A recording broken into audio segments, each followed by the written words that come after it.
दुआ के विषय से, अगर आप इंडिया से हैं, अगर आप पाकिस्तान से हैं, बैरूने मुल्क के अंदर है, सो आपकी मोहब्बत, आपके प्यार की हमें बहुत ज्यादा जरूरत है। खुदावंद आपको भी इस कलाम के वसीला से बरकत दे, यकीनन देगा जब हम कलाम को तोड़ते नहीं है, मरोड़ते नहीं है, उसी तरह इस मरफूदा कलाम को जो हम तक पहुंचा है इसको पेश करते हैं, यकीनन लोग बरकत पाते हैं। तो आए हम आगे बढ़ेंगे, मेरे साथ मत्ती 6 में रहिए, इसकी 5वीं आयत को भी पढ़िए। और जब तुम दुआ करो तो रियाकारों की मानद ना बनो, क्योंकि वो इबादत खानों में और बाजारों के मोड़ों पर खड़े होकर दुआ करना पसंद करते हैं ताकि लोग उनको देखें। मैं तुमसे सच कहता हूँ कि वो अपना अजर पा चुके।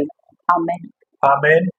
सो बड़ी वंडरफुल, जबरदस्त, अच्छी बात यहाँ पर बताई गई है, और यहाँ पर कोई जो हमें जब इसके बहुत से मतलब निकालने की जरूरत नहीं है। यहाँ वाजिया रयाकार, और रयाकार किस चीज से पहचाने जाते हैं, और बाइबल कहती है कि रयाकार जो हैं वो फकी और फरीसी थे, वो इबादत खानों के अंदर दुआ करना पसंद करते थे। आज भी बहुत से हमारे बहन भाई हैं जो इसी तरह प्रार्थना करते हैं, लेकिन प्रॉब्लम कहाँ पर है? बाइबल कहती है कि दुआ करते हैं इबादत खानों के अंदर और गलियों के चौकों में, चिराहों पर वो दुआ करना पसंद करते हैं। तो बाइबल ये भी हमें फरमा रही है कि अभी हमने इस आयत के अंदर ये भी देखा है कि इस आयत के अंदर खुदा कहता है, यीशु ने फरमाया कि मैं तुम्हें सच कहता हूं, जो ऐसे रयाकार लोग हैं वो अपना अजर पा चुके हैं, उनके लिए कोई अजर नहीं है। अब सवाल है कि रयाकारी, अब आप देखते हैं कि अगर हम 3 घंटे दुआ में, 4 घंटे किसी इवेंट में या किसी जगह पर हम दुआ के घर से गए थे, वहां पर हम दुआ कर रहे थे, और वहां से हम देखते हैं कि 3 घंटे के बाद हम निकले हैं, तो फिर हम एक दूसरे की पीठ के पीछे बातें कर रहे हैं, तो इसका मतलब है कि हम रयाकार हैं। तो आज आप समझ सकती हैं कि आज कंडीशन नेचुरल क्या है, ये आप भी जानती हैं, समझती हैं, और बहुत से लोग भी इस बात को समझते हैं। सो बी केयरफुल, हमें इस पर ध्यान देने की जरूरत है। सो खुदावंद आज इस कलाम से यकीनन आपको बरकत देगा, और खुदावंद आपको हमेशा ब्लेस करेगा। आए, मैं चाहता हूं कि आप इस बात को थोड़ा सा आगे बढ़ाए, एक हवाला मेरे साथ और नोट कीजिएगा, निकालिएगा, ताकि ज्यादा से ज्यादा नाज़रीन पर रोशनी पड़ सके।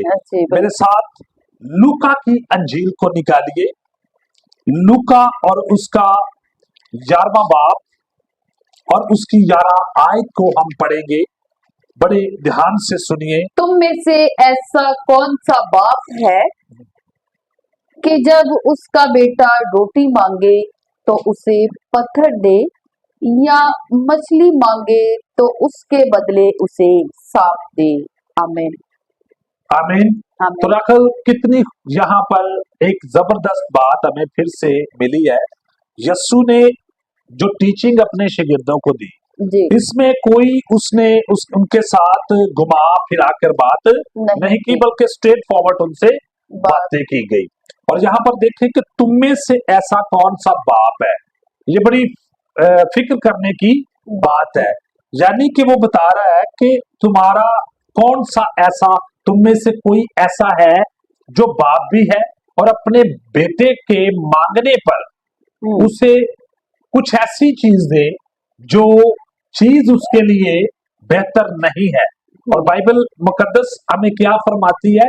बाइबल कहती है कौन सा आदमी है, कौन सा बाप है जो उसका बेटा उससे रोटी मांगे तो बदले में उसको क्या दे? पत्थर दे। ऐसा बिल्कुल नहीं है। तो आपने यहाँ 2 बातों में देखा, आसमान से जो रोटी उतरी थी वो मसीह यीशु है, यानी खुदा का कलाम जिंदगी की रोटी भी है,